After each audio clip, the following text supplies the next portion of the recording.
Hello, and oh, what's that you got there, Clive? This is Looks a like, stinky sock. yeah, looks like some kind of squelchy thing if ever I've seen one. Welcome to Prolix, Comix, Bollix, the show where myself, Nicolosso Shenanigans, and himself. Clive. Don't do that. Nice. Talk at length about comics. And this week we are discussing the work of Tom Patterson with one T. There is Clive's real life copy, and here is my digital copy of the same from Rebellion Press, who is probably best known for having republished a huge amount of they are the publishers now of 2000 AD, but also have republished most of those big graphic novels of old 2000 AD stuff. It's the treasury of British comics line, right? I think we dip into with Janice Stark. I think, yes, when we talked about Janice Stark, yeah. Right. And when we talked about Janice Stark, we kind of started to get into this whole thing a little bit because I was fascinated by the fact that represented an era when British comics, had like more gag strip stuff right next to this adventure strip stuff, right next to kind of like it was more of a mishmash. Whereas when I was reading, the first comics I read as a kid were things like the Beano and the Dandy and Whizzer and Chips and some of the stuff we're going to talk about here, Buster, which were basically just gag comics. Like they were one-page stories or two-page stories, and they're just jokey, funny, silly stuff. But yeah, so the Beano. So okay, I'm gonna forget about this if I don't talk about this right now. I was fascinated by this. So right up here, it says there, it gives the prices, right? It gives the prices, and as I looked at this, I was like, yeah, I remember being a kid and looking at the front of the Beano or the Dandy or whatever, looking at this little thing of Australia, 70 cents, New Zealand, 70 cents, Malaysia, $1.60. Right. There was no Irish price on it. There was the 22p that you would have paid in England. So that would have been covered with a sticker that would have had whatever the Irish newsagent was charging in Irish, on it. But I was like, I know where Australia and New Zealand are, but where in God's name is Malaysia? Right. And now I'm starting to wonder, like, what was the great actor, director, singer P. Ramlee reading Desperate Dan? But no, we might yet unearth the unofficial Desperate Dan film starring P. Ramlee. Hope to God that exists. That would be great. Me too. Eating cow pies and Viz had him desperately unfunny Dan, right? Yes, yeah. And so I just a weird thought to me that this stuff was also going out to Malaysia. Like that the Malaysian newsagents, you would have had British kids comics. Anyway, weird. And untranslated? Just in English? Yeah. Good question. I mean, probably not. I mean, I assume it looks like it's the same version because it has the price printed on the front cover of the one that we bought. Any Malaysian fans of British comics, kids comics, such as Beano, Dundee, Buster, Whizzer and Chips, Core, Shiver and Shake, Nipper, which was one I was not familiar with, and others, let us know. Yeah, so we should probably put this into a little bit of a context of people who don't know. So if you're talking the wide world of kids, like aimed at pre-teens, then I suppose the granddaddies of them are Beano and Dandy, right? Those are the two big tentpole, which I assume are still going to this day. I know the Beano. Yes, they are, yeah, and they were published by DC Thompson, right? Yes. But a lot of the ones we're talking about now were done by IPC Fleetway.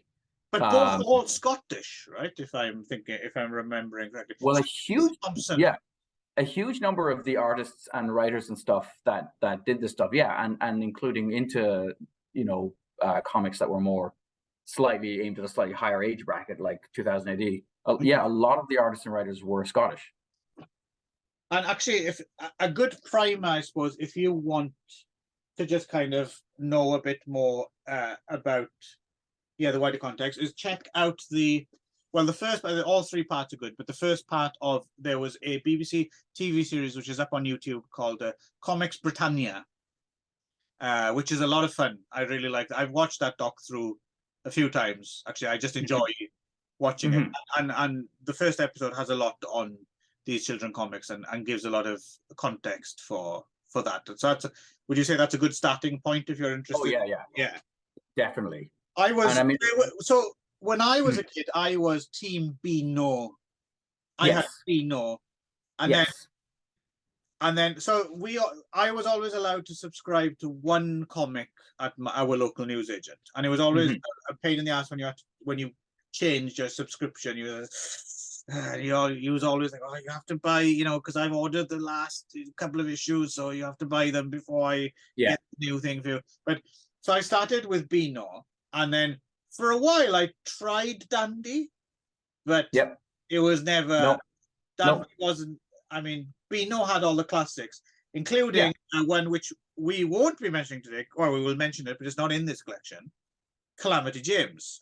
Yes, and I'm wondering if that's because this. So Rebellion, I think, is connected to Fleetway, right? And I suspect that most of what's in here is from Fleetway and not from DC Thomson. Right, yeah. And also, I'm wondering if there might even be like a collected Calamity James or something already. There could be, yes. Being Tom Paterson's most famous creation. And also, in this context, as we should say, is at the way they often think of Tom Paterson is he's kind of the guy who continued what Leo Baxendale did. Leo Baxendale, like Bash Street Kids and stuff like that, right? And I can see that. That makes an awful lot of sense to me, reading it all en masse like this. And I didn't know. I mean, I loved Calamity James. That was one of my favorite strips in the Beano, because you would just pour over the panels looking for squelchy things and stinky socks and little signs that characters would hold up saying run. It was it was very surreal, because most of the stuff in these comics, and even in this to a large extent, it's a lot of oh, I haven't done my homework, I better do it before Dad gives me my slipper on my ass, or a lot of stuff like that, or sweet tuck shops or whatever. Whereas Calamity James is always a lot more surreal and weird and just strange, and that appealed to me as a weird little kid. And I think you can see that. I mean, and this is why we're talking about. This is why I wanted to buy this collection. But so at a certain point, his art becomes really quite strange. I mean, and you do see it in this collection as well. You're right, and maybe we'll talk about that in a moment, because there's definitely different eras of his work. It represented this, and also he's somebody who seems to have been quite good at, just if he had to, mimicking the style of an artist that had been working on a strip before him. Right. Because really, there's parts where you're like, is this even drawn by? Yeah, some of the stuff just seemed very out of character, right? But obviously, he was tied to doing something a certain way sometimes. But it makes you realize that he was a gifted artist and draftsman, because some of the stuff that he does, some of the 70s stuff, is very it's just such a different style. But you realize he could really draw if he wants to. He could really draw in an anatomically correct-ish way, or in a more, seaside cartoony kind of way. But his signature, like when Tom Paterson is at the peak of his powers, I think, it's amazing. And this is probably something I would have taken for granted. I was obviously kind of taking it in on a subconscious level, but I never would have been able to articulate it. But some of his panels are just so bursting with energy and life and movement, and so many things going on at the same time, to the point that you do have to pour over the frame. But it's not confusing either. But it's just, and when I was a kid, you didn't really think about this. You didn't really think about, well, I didn't. You might have done, because you were more interested in drawing comics and how do I get that effect, but just like, how would you get the most out of, like, because you know it's a static image, right? And that's all you've got as, you know, there's, you know, that's all you've got is things like motion lines and and shading and stuff. That's all you've got at your disposal really to make the things move on the page. But it's kind of a weird alchemy, right? Where some people just can't do it. Like, they understand the concept. Oh, I put these like lines around someone's elbow to make it look as if their arm is moving, but somehow they don't know how to do it. And then other people like Tom Patterson like effortlessly do it. Like just the cover, just like, I mean, you can feel those things pinging off. You know, like, There's no, you know, it is clearly it's a static image that isn't moving, but and someone else drawing that is what it would look like. But somehow, it could look very stiff. And you see that. I mean, my least favorite comics, amazing. My least favorite comics in things like the Beano and the Dandy were the ones drawn by maybe more by artists who were a bit more stiff and old-fashioned looking in the way that they drew things, and his stuff seemed so fresh. And so as a kid, I was the same, and they had much more rereadable if that's a thing. Like you could go back and you wouldn't necessarily ever want to read that, you know, Minnie the Minx strip again, because you know, but you could go back and you could go into each panel or something. Well, there's other reasons why you don't want to go back and read that stuff again. He's big fan of Big Little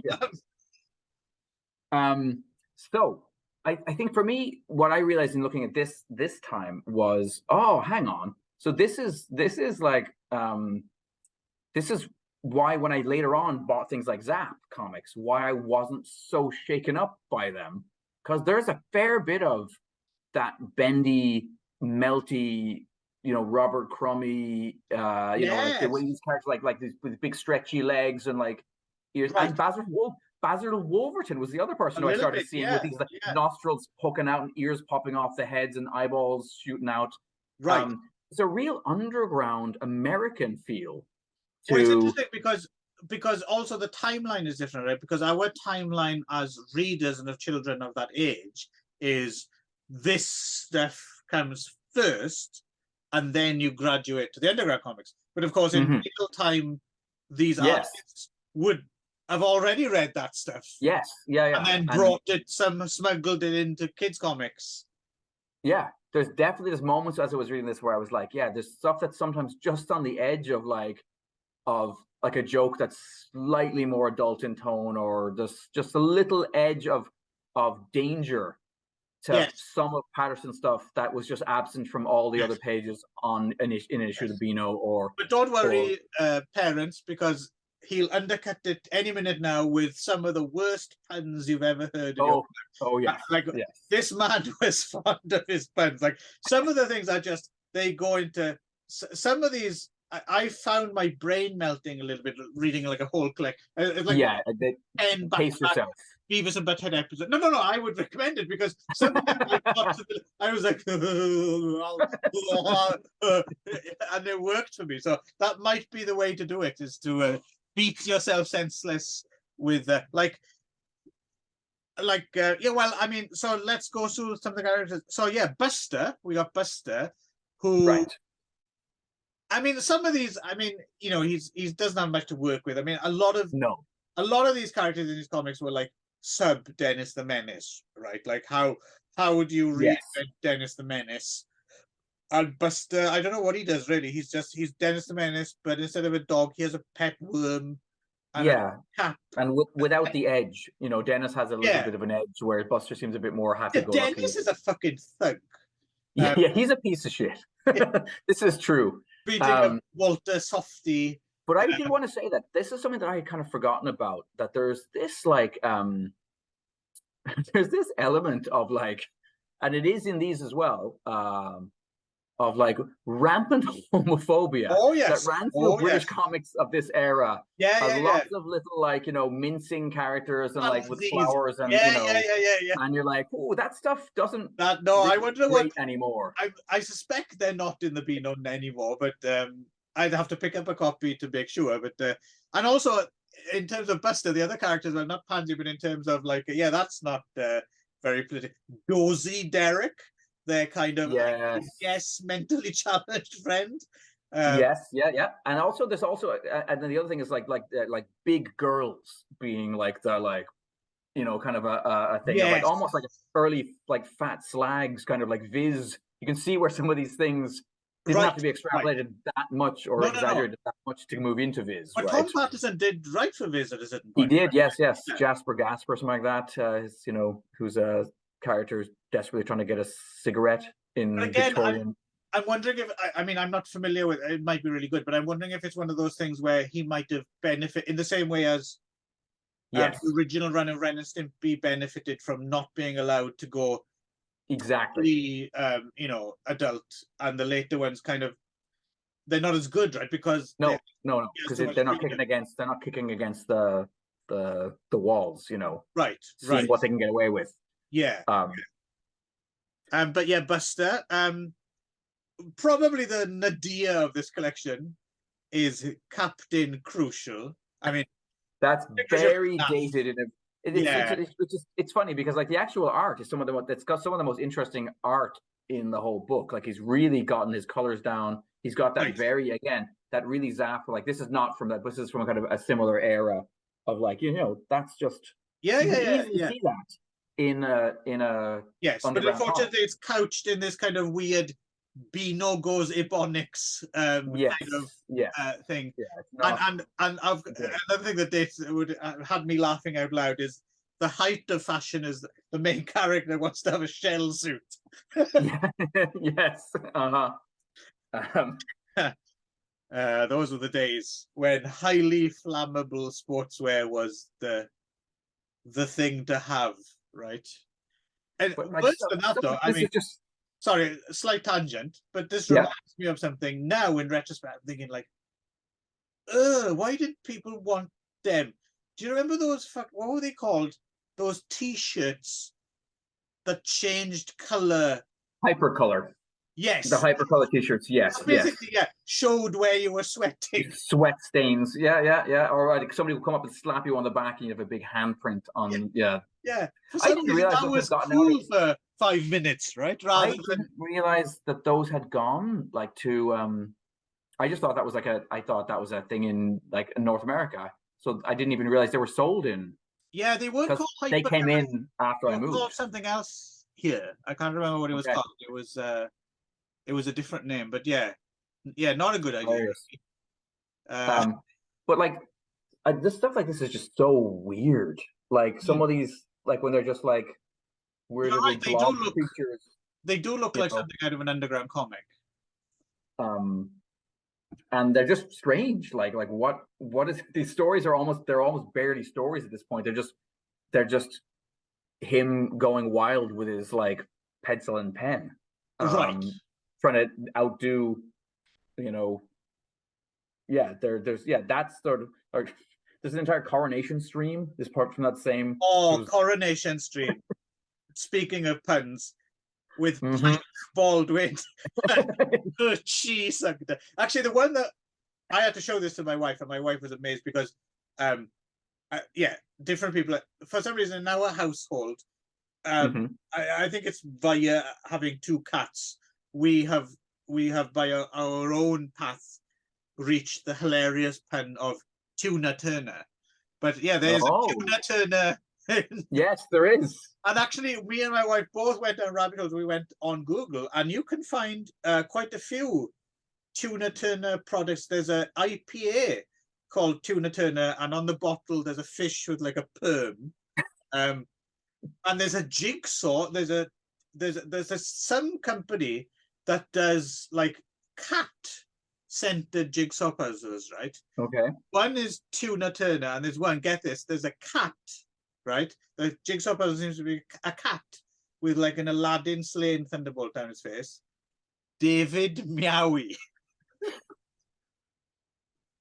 Nice. Yes. Yeah. Tom Patterson would be proud. Yeah. Coronation Stream and Sports Fright with Demon Lineham. Yep. The one-off ones. And also, I think it's time I need to start a band and. Just so I can cover the fall song, but I'm gonna sing how I wrote Lucy Elastic, how I wrote Yes. This is a Plastic Man to the Yeah. nth degree, right? Yeah, Like, yeah. Those I enjoyed those. Like I said, that's when his art style to me that's when he's really completely master of the thing that he does, of these weird, nervous little squiggly, squelchy, strange. But it's the boundaries are so wide on Lucy. Like Plastic Man's a pretty wild concept if you think about it. But yeah, his Lucy Elastic is like stretching her neck like up to other planets. Yes, and walking across the English the bottom of the ocean floor. Yeah. It's just like bizarre, but not so much that, like, because it's just, you know, a few panels or whatever. He can kind of get away like without it having too much of an internal logic. Like he can kind of just about get away with it, right? Because if you were to consider the implications of Lucy Elastic over an entire graphic novel, you'd be like, hang on now, you know. But you do get almost like whiplash from like going from that to then Crojack, Crojack. Not only because they're terrible, but also because the art style is so different. Like it's truly that doesn't look like Tom Patterson at all. No. And that's his kind of 70s. And it is rubbish as well. Like, I mean, well, it's Telly Savalas as a crow. Yeah, who says baby a lot. Yeah. Much better is Teenage Mutant Turnips. Yeah, that's great. But that's like from the later, like Vic Reeves and Bob Mortimer would do almost. Yes, yeah. Also, like in that one of the because again puns, but he's inventive enough. Like he doesn't just do puns; he turns puns into characters. So in Teenage Mutant Turnips, you have the Crocodile Dundee cakes. Right. One of the menacing. I should be actually showing examples. It's a little bit difficult to. I hear the Teenage Mutant Turnips. See if I can find the. There are the Crocodile Dundee cakes there. Yeah. Crojack's rubbish. In lieu of Calamity James, though, one of the strips in here, which is as close to Calamity James as you can get, I think, is Felix the Pussycat. Yes. It has that weird vibe. And I didn't know Felix the Pussycat because Felix the Pussycat was in Nipper, which actually, now that I think about it, I maybe do vaguely remember having one, possibly Nipper annual or something, but I wasn't overly familiar with Nipper. Yeah, no, me neither. I mean, so it's interesting. So there's one, when we get to Sweeney Toddler later on, and that's one of the strips that, famously he took over from Baxendale. Right. You know, I had the actual issue that has the Judge Dredd cover because I was really excited that. I loved Dredd parody. I loved the Dredd, and I also loved stuff by Patterson. Even then, I recognized, immediately I knew anything that he'd drawn because he had that, unmistakable style. But yeah, no, he just. You got Full of Beans, which is basically Popeye. Yeah, except that there's no fart gags. I mean, I guess we're not at Viz. We're not at Viz, yet. So I guess they can't go there. But I just assumed there would be fart gags in a thing about a guy who eats entire cans of meat. That seems to be a thing in English comics, because isn't there also the gorilla whatever guy who, if he eats a peanut? Guy Gorilla. I like Guy Gorilla. Yeah, Guy Gorilla, who every time he eats peanuts says he's a huge gorilla. And he has a friend, a couple of girls, one who, when she eats, hang on, I wrote this down. When she eats prawn cocktail crisps, turns into a giant frog. Yes. And then another friend who, when she eats eggs, turns into a huge duck. Yes. You got Jake 7. I was going to say, I actually have that open right now. And that was a weird one, just because like they've even gone to the trouble of recreating the Blake's 7 logo. Pretty crap. SF Bash Street Kids, basically, right? There's a few Bash Street Kids, Strange Hits, very Bash Street Kids as well, isn't it? Yes. Although that one's slightly better because it has the it's got the headmaster with a huge head. Exactly. Yeah. It's a bit more Addams Family-y, because I mean, even the Grimly Fiendish thing as well. He's great. there's definitely a obviously there was an influence from the US, I think here that has to be a bit of Addams Family and sure. other stuff kind of, Monsters. but then Grange Hill meets the Addams Family, obviously. Yeah. Well, depending on which region you grew up in, so again, tangent time. So, but I remember when I was a kid, Addams Family, I was in that weird space where there weren't Addams Family repeats until I was about 15, 16. They started repeating them on BBC Two. And whereas Addams Family is still good, it's not quite the same as seeing him when you're a kid. So my jam when I was a kid was the Munsters, because Munsters. So you know, it's funny when you started this. I thought what I thought where were you going? So like regionally, what you had was, you know, like you might have had the Mods and the Rockers, but where I lived, you had these, you know, fights at the seaside between fans of the Munsters and I assume that's where you were going. But yeah. Well, which one were you in? I was Munsters as well, and I think that may have been just the time. I think Addams Family wasn't repeated. I didn't see it until probably the movies came out, and then they started showing it again on TV. Yeah, same. That's what prompted them to start showing them again on BBC. Yeah, so it was Munsters all the way. Plus, the Munsters had a much cooler theme too. I mean, I know but Munsters have got that. Yeah. It's like the Cramps. It's great. But then, but there was a cartoon. There was a couple of cartoon shows that were kind of Munsters-y that had Frankenstein and that I watched around that time as well that I quite liked. So I think there was animated Munsters and Addams Family ones as well, right? But yeah, I'm sure there's a myriad of rip-offs and anyway, we're getting off topic a little bit. Right. A conceptually strange one, Scooper. A boy reporter whose dad is a newspaper reporter going around constantly scooped by his own son. Yeah. An odd one. It doesn't quite work, but it's different. It's not just Dennis the Menace.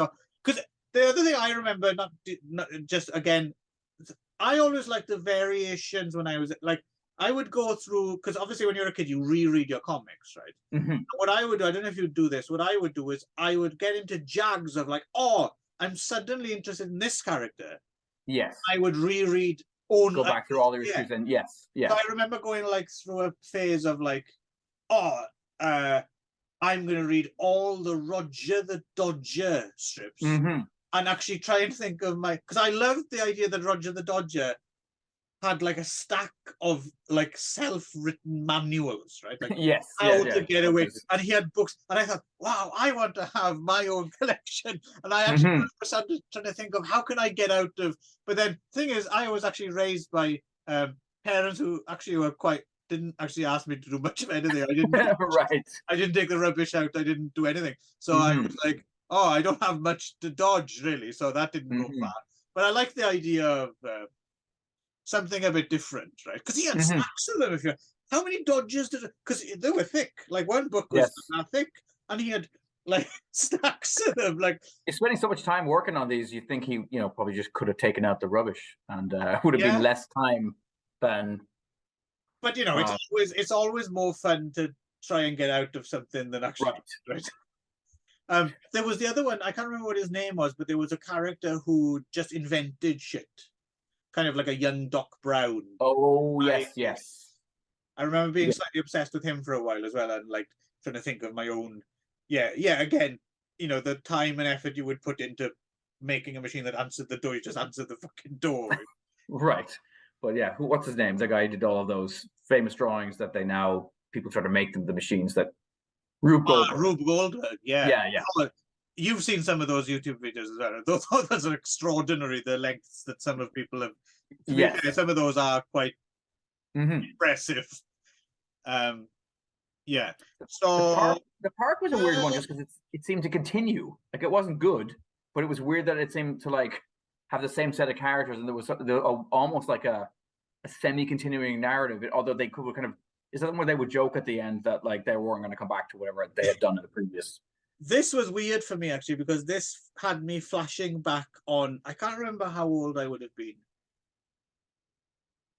12, somewhere around there, I think. 12, I remember we had a park, not this huge extensive, like a little square with some swings and slide roundabout, and we would hang out there in the summer holidays, like when my friend who now does the B-Wise Chronicles YouTube video would come with grandmother for the summer, and we'd hang out at the park. And for some reason I'd seen they had just shown it was like some anniversary, like 100 episodes, or it must have been more than that, whatever, the sitcom Cheers.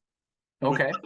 And they showed this anniversary show where they showed like the best bits of Cheers. And I didn't really, I'd seen Cheers when I was a kid, but I wasn't particularly, but when you're a kid, just things, you have these notions. And I, for some reason, I fell in love with this idea of this sitcom having like this history. I like the idea of it more than I kind of enjoyed. Cheers always went over my head a little bit because it was that weird American sitcom they used to have back in the day when people would cheer when people would walk through doors. Yes. And I would, what? They haven't done anything. I didn't understand the concept of, just being pleased to see, it's Ted Danson. But I remember being for some reason, I loved the idea of this or whatever. So I decided we should make a sitcom in our park. But for some reason, our park wasn't our park in Wales. For some reason, I decided it was set in Chicago. Okay, sure. It would be called The Park on 17th Street. And I wrote a theme tune, which just went, the park on 17th, the park on 17th, park on 17th Street. Yeah, there we go. That's enough embarrassing myself with childhood memories. But did you actually film any of this? No. Was there ever? No. Okay. I was obsessed with the idea and tried to direct my friends in sketch. Like okay, you Alan, you come in, right, and Richard, you're on the swings, and you say something like, "Oh, my wife's, throw me out the house," and obviously, like, why do these children? Why are they mad? You should have made this. This thing could have been truly great outsider art. Yes, it would have been the press gang of anyway, enough of that. I don't know why I brought it up now. I'm starting to regret it. I might cut that out. I don't think you should. I think that's gold. That has to stay in. Yeah, but you have very low standards. I do. So you hang out with me. We get Grimly Fiendish. Yes. Kind of Uncle Fester kind of, but also like a proto, like, what's his face from the Minions films. Right. I haven't seen those, but I kind of know what you mean. Yeah, the rottenest crook in the world. I like these as well because he's like his schemes are like really crap and bog standard. Like one way he constructs like a fake telephone booth just so he can take people's small change. Yes. Like his schemes, he's not really thinking on a big canvas. No. He's not. He's not Danger Diabolique. He's not stealing gold bullion or it's pretty. It's the pettiest of petty crime. So these would have been in Shiver and Shake, right? Yes, yeah. Which is another weird one. So I don't remember seeing any Shiver and Shake like comics in the wild, but I had Shiver and Shake annuals.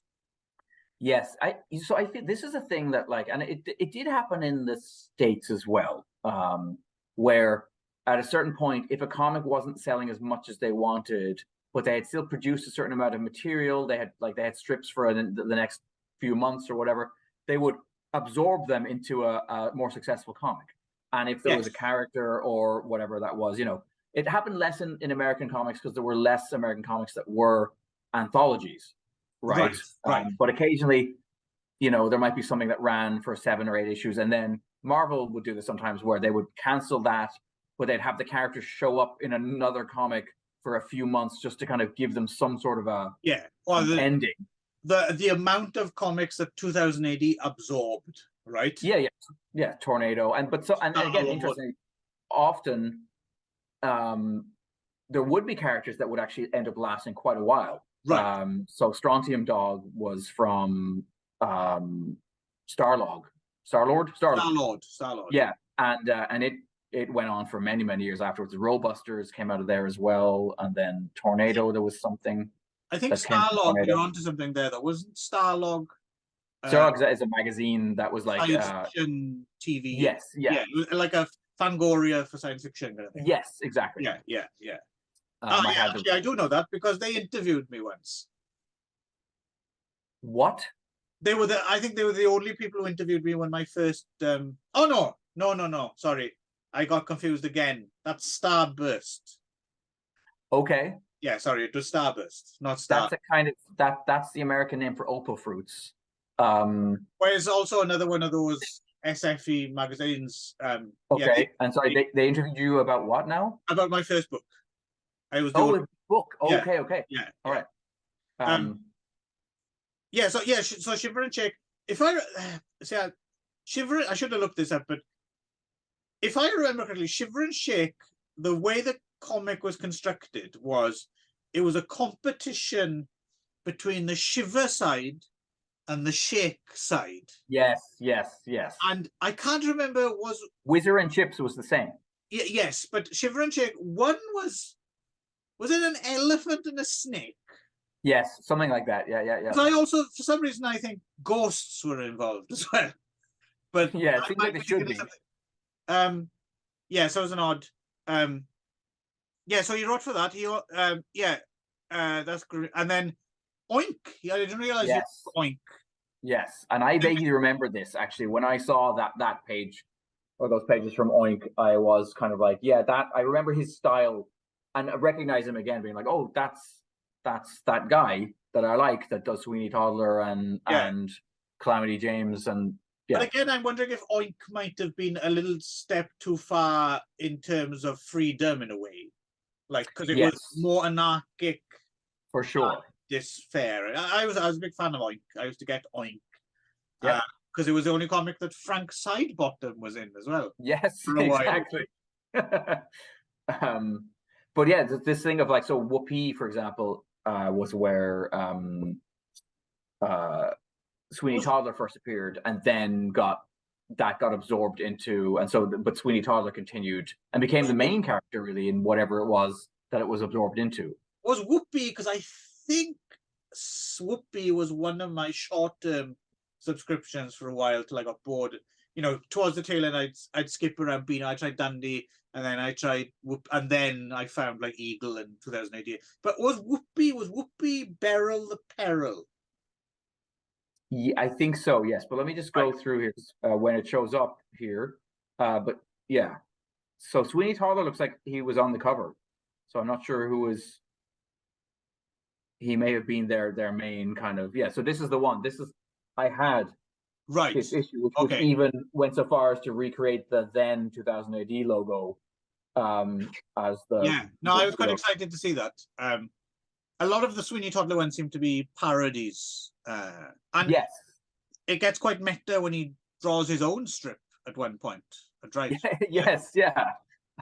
I was there's a He-Man one here as well. Stuff that would have been popular in the moment for. Oh yeah, so Whizzer and Chips, obviously that absorbed, but then he immediately takes over the front cover and becomes their flagship character. But obviously, I guess the rest of Whoopee must have been shite, which would explain maybe why you gave up on it. I feel like such a fool, Nick. I just looked it up. Of course, Beryl the Peril wasn't in Whoopee. It was Topper. I briefly. What kind of asshole would subscribe to Whoopee? There you go.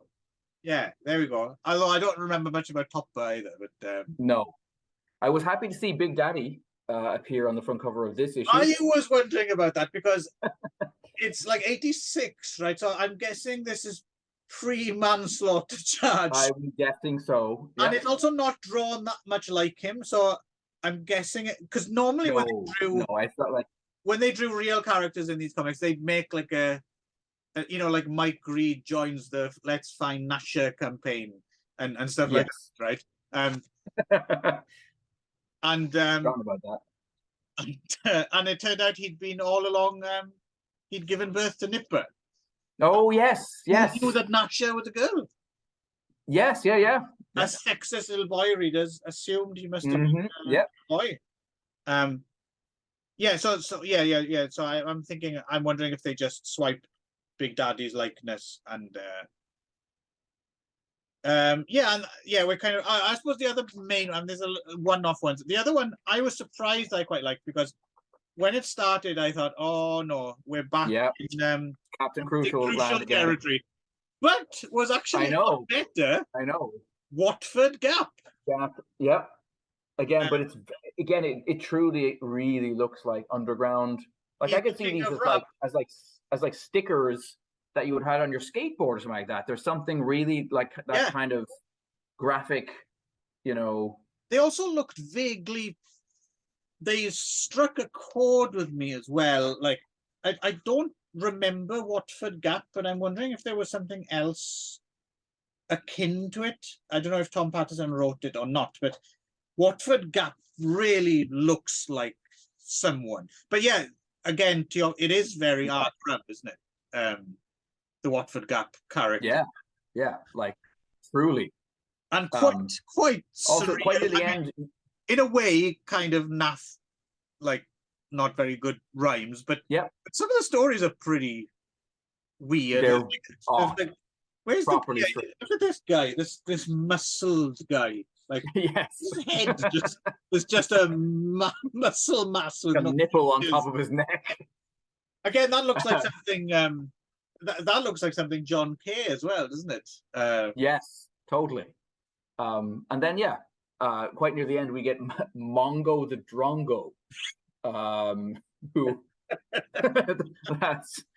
who seems to be you wouldn't I think he's challenge in the same space universe as a Dozy Derrick, right? And there's probably a panel of something. There's a lot of things going between people's ears, isn't there? Whether it be insects or noses or one of his little stylish flourishes that he would go back to again and again. But yeah, so I mean, so here's the thing with this. I mean, this was obviously a blast of nostalgia, right? Yes. And I was trying to figure out like how much would you recommend this to someone? Well, so there's a couple up with it. Yes. One of the reasons why I think I wanted to see this stuff again was to remind myself, or to see if it was as artistically as good as I remembered it being. Like if there was, like if I was right to have been so impressed when I was a kid at just the drawings, like taking and all the little. I have a question for you. Probably should have asked you this up front, but I forgot because we got carried away. But so when you suggested this to me, I have to admit the name Tom Patterson didn't mean anything to me. And then I received it in the mail and okay. And then, Calamity James. Okay, I get it. Even though I was a fan of, and again, the kind of the main difference between you and me growing up was I was a consumer of comics. And apart from a few attempts when I was really young, I didn't seriously try and draw my own comics, whereas you did. Like, you were probably a lot more aware of the other, like in the way that I was interested in who directed films and stuff like that. You were probably more interested in the other side of the panel, right? So Tom Patterson, I didn't really know the name. Was Tom Patterson someone? Were you aware of who was drawing these things when you were a kid? When it came to Tom Patterson, was because he signed. He did sign, like, so he was one of the few artists whose name would be somewhere in a panel, and then he also had these distinctive trademarks, the sticky socks or the squelchy things or the little signs. There's only one I spotted in one of the strips. Sorry, there's one squelchy thing. There's where I was so pleased to see it because they were all over Calamity James, right? And they were like squelchy thing with a hat on, or squelchy thing with a cane, or they're all of the varieties of squelchy thing, right?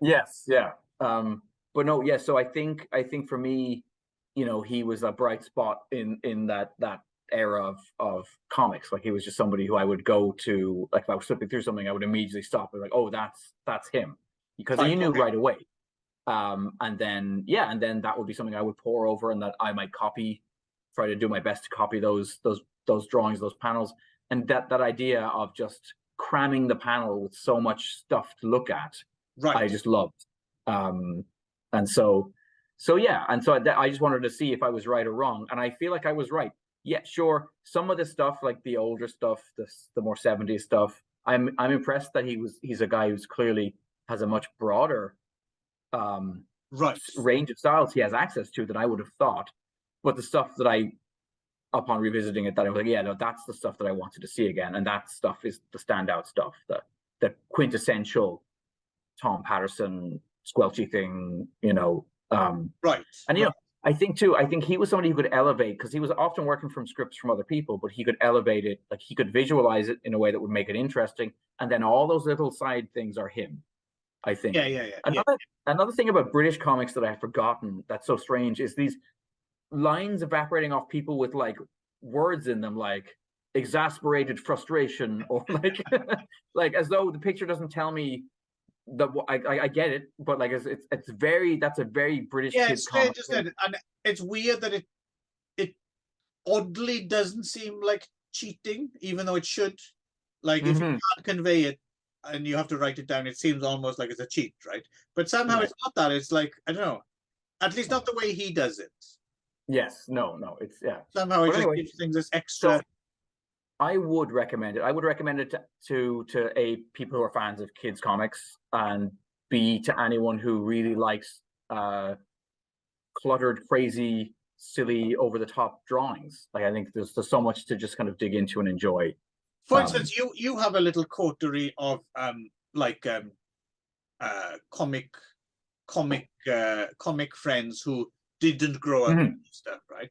Let's say, for example, I would wonder how much they would know about. Robbie Bougie, for example, right? Let's take him as an example. I mean, obviously, it might not necessarily be in his wheelhouse, but do you think he would be interested to read a Tom Patterson collection, or your other friends? Do you think they would find it worth their time? Like, if you said, "Oh, you should buy this," and they bought it, they wouldn't be like, "For fuck's sake, Nick, I just spent whatever on this." Do you think they? No, it's hard to say. It's hard to say. Would there be waves I have no of them saying exasperated? Yeah, maybe. I'm not. I honestly, I have no idea. Yeah, well, that's what I'm trying to figure out for myself as well. Is, I mean, for me, even for me, for instance, if Tom Patterson Volume 2 came out, I'm not sure if I'd be rushing out to buy it. I think this is probably more than enough nostalgia for me. Yes. Although I would be interested in a collected Calamity James. Yes. Yeah. Agreed. Yeah. So I'm just wondering, for someone who's totally has no nostalgia invested in it at all. That's not me saying it doesn't have worth, but I'm just like, yeah. I suppose you could give it to a child, because that's the target audience. Yes. They would still. Yes. Yeah. I mean, I don't think know, so, because it's weird. Is he still working? I know nothing of. Yeah, I believe so. Yeah, but I think he does. Yeah, he does work for Viz now, but I think he also still does some stuff for. Okay. If you're maybe for Tom the Beano, Patterson, yes, let us know what you've. He doesn't seem to talk much. Rambling nonsense. He doesn't seem to talk much. He's Scottish. But yeah, I just recently I was looking him up, and I found that there's only one interview with him that's ever been done. It's in some it's in some zine, which you have to actually get a hard copy of. You can't find it online. And I was like, wow, that's Squelchy Things number 14 or something like that. Could be, yes. Yeah. But yeah, and I wonder again if people who are into Crumb and into Zap Comics and stuff, not, obviously, yes, this doesn't have that. It doesn't go to the extremes at all. Well, I don't know about it is. I mean, there may be a Tom Patterson, version of Captain Pissgums. Yeah, could be. But regardless, I think Robin would like this, specifically Robin Bougie, because I think he appreciates good draftsmanship and good drawing, and kind of he would be somebody who I would feel comfortable saying, but again, check this out. But again, there's a certain level of. But that's cartoons for cartoonists, almost like for. Yeah, for I mean, it's also an objective rather than a subjective appreciation. So I'm just wondering. Yeah, I was just going to pass, like, if there was no nostalgia for me, would I have not got so much? I mean, again, I would have appreciated it. It's well drawn, but I'm not sure how much your average adult grown-up comics reader wants to read, Scoop or Full of Beans or Strange Still, or Yes, yeah. And of course Agreed. that's unfair because it was named at us. It was aimed at kids, or it was aimed at us as kids. As kids, So, yeah, for sure. Yeah. But it's interesting. I'm wondering because these things aren't cheap, but these these aren't really things you buy for kids so much. So I'm wondering how much of treasury of British comics, specifically this type of stuff, how much of their sales are driven by pure nostalgia and how much of it is by other things. I just kind of yeah, and just there's a lot of anoraks in England. So it rains a lot. Yeah. So I think there's always going to be that market for people who want to buy, glossy, nice, abound bits of their childhood. Right. Yes. But yeah, this is probably me done for now, I think. Yeah. I think I'm I don't need to come back. Well, as I said, I think this might be, for me, this is the high water mark of that stuff. So I can't imagine getting a Barrel to Peril collection or a collection of really anything else from that era. Yes, Barrel to Peril, of course, who was in Topper, as any fool knows. And if someone thinks she was in Whoopi, then you just need to sever ties with that person right away. I feel as if we are kind of belaboring the point. I think we're good. Yeah, well, isn't that's the point of the show, though? I thought. I believe so. It's a shame we don't have Robin involved because he could have animated squelchy things every now and again. Oh yes. Right. Anyway, okay, let's leave it there. Time. Yeah. Off we go. Toodle pip. Exasperated frustration.